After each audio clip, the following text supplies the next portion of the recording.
live in a country where we are taking photo up with bandits. Section 14, subsection 2B of our constitution said it's the role of the government to fix insecurity and get our people secured. The government has failed in this in the last 15 years. I can open my phone and read to you tweets of President Tinubu condemning Jonathan for the slaughtering of Christians then. All we are telling President Tinubu to do this morning is to do the thing you condemn Jonathan for. You can't invade a sovereign nation without the say-so of the nation. You can talk to the nation to bring you in to help solve problems. But even that has its own implications. Because America does not come and fight for you for free.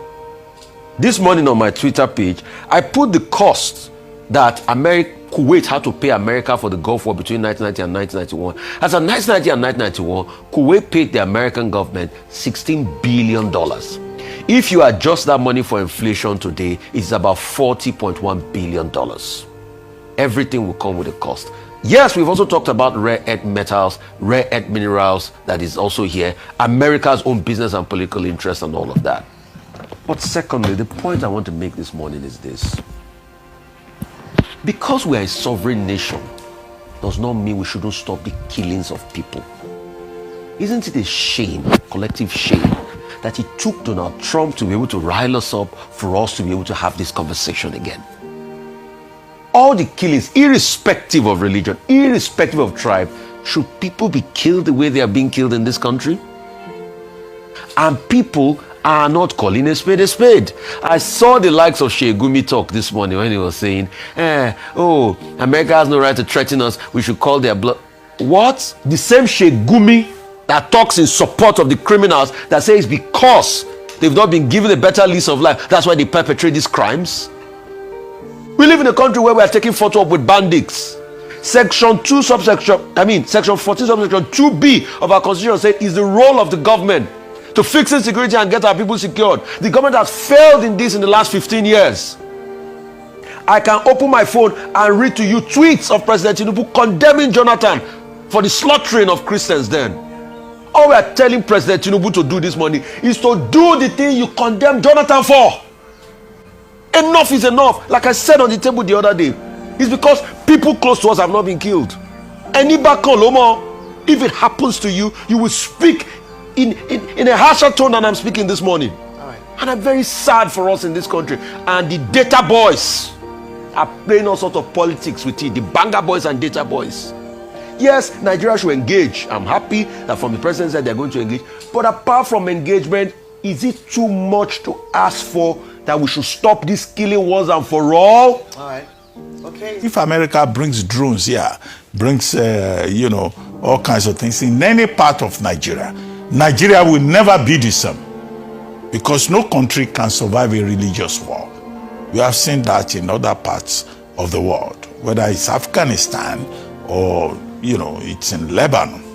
So we cannot even afford that. And that's why I think President Bola Ahmed Tinubu must act swiftly. Acting swiftly, we have a body called Presidential Advisory Council on foreign relations, or is it international relations? Now, we have those people. We have Chief Emeka Anyauku, who is still alive. We have President Bola Ahmed Tinubu, President Olusegun Obasanjo. We have diplomats, experienced people. We have religious leaders. Cardinal Francis Onayeka, Bishop Matthew Kuka. All of these people should be mobilized immediately. And there should be diplomatic engagement for Nigeria to say, no, it is not true. We're having security challenges in Nigeria. After all,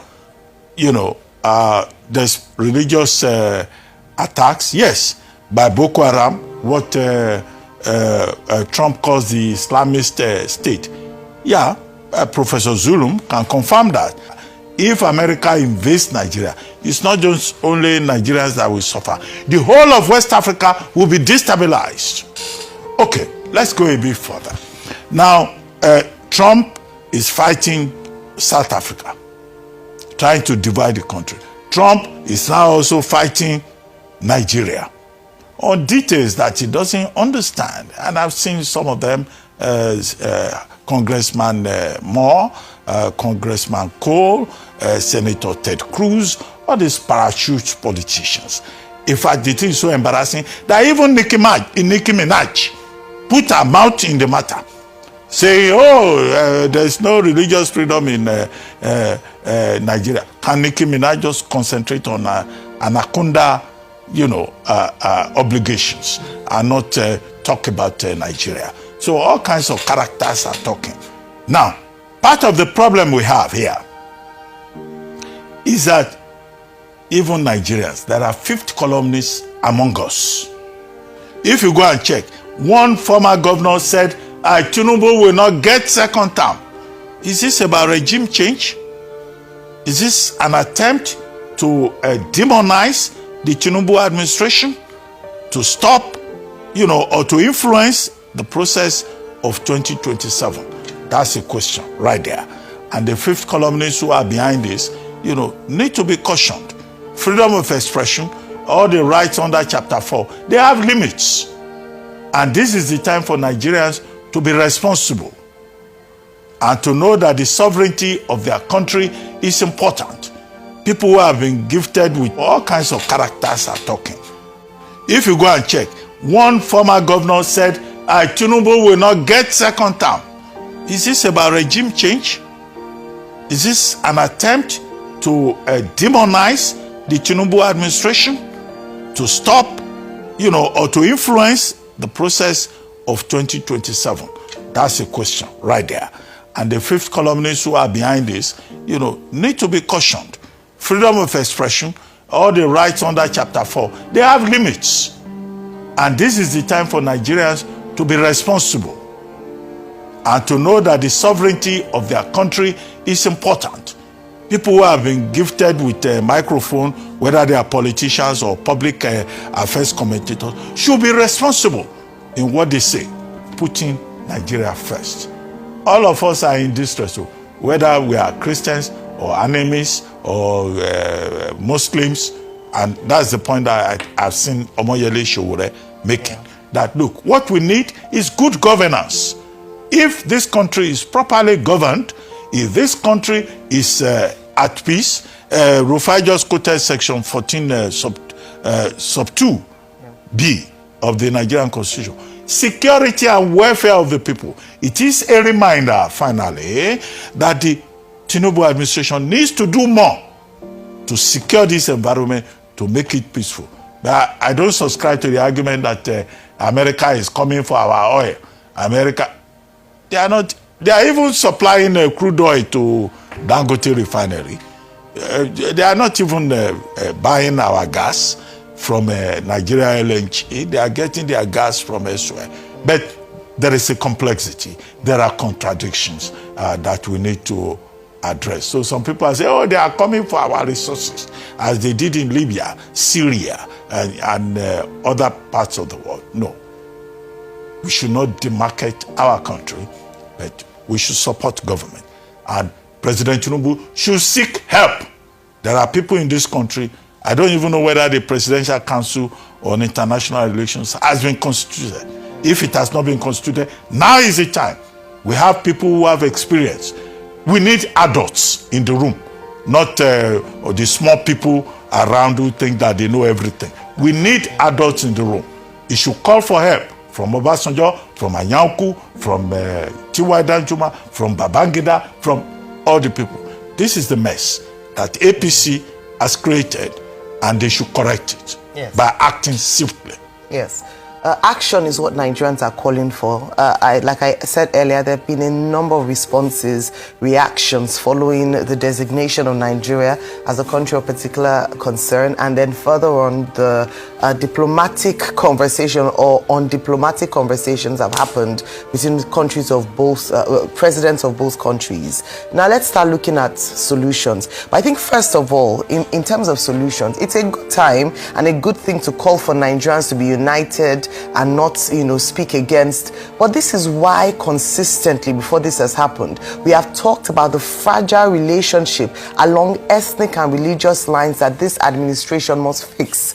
It was politicized heavily, and when it came to head, this administration did not do enough to correct or to address it. We said it on this table that even if it took the National Orientation Agency to promote togetherness, unity, oneness, speaking with one voice, now that we have challenges, we are now running helter-skelter and asking Nigerians to speak with one voice. Sometimes it's better to be proactive than reactive. And so now asking Nigerians to be patriotic, asking Nigerians to speak up for Nigeria, when the warnings had happened right before to say that bring people together so that when it's time, it will be genuine and you're not having to try to get people together when it wouldn't work. And that's why some people, if you see the reactions, some of them funny, some of them light-hearted, some of them supporting this move, and of course it's really largely from a place of ignorance, but it also speaks very clearly as to how disunited we are as a nation. And if there's one lesson from this, it is that we must fix that problem, because it works during politics season for a few, but when it comes to crunch matters, we would need people to really come together united and not begin to bring ethnic slurs, religious divides when it comes to issues like this. So let's look forward in terms of what does action look like. We must have a democratic and security response to this. Diplomatic and security response to this. Already in the news this morning, I talked about how the presidency was intensifying efforts to have diplomatic conversations with the United States of America. To be fair, again, this is a bit too late. When the Senator Ted Cruz had raised the issue, rather than propaganda and trying to push narratives around, oh, this is not true, or burying our head in the sand, we ought to have taken action. We ought to have begun diplomatic efforts to ensure that this narrative is corrected with facts, not with just a nice story or just writing or releasing statements. With facts. If they're claiming that Christians are being killed, then they must present a counter fact to the alternative, that not just Christians, but it is an issue around terrorism. Then we had an opportunity long before now, when the Christians in the Middle Belt were crying out to say that they were killing them. The pastors were coming out to make videos. The response was not sufficient. Unfortunately, it's taking the America's response, America's statement to begin to take action. Why did we not put our house in order in the first instance? And now we're reacting and responding. I wish we had taken the opportunity when the issue was brought to light, especially by some people who were victims of these killings, and the Nigerian government acted.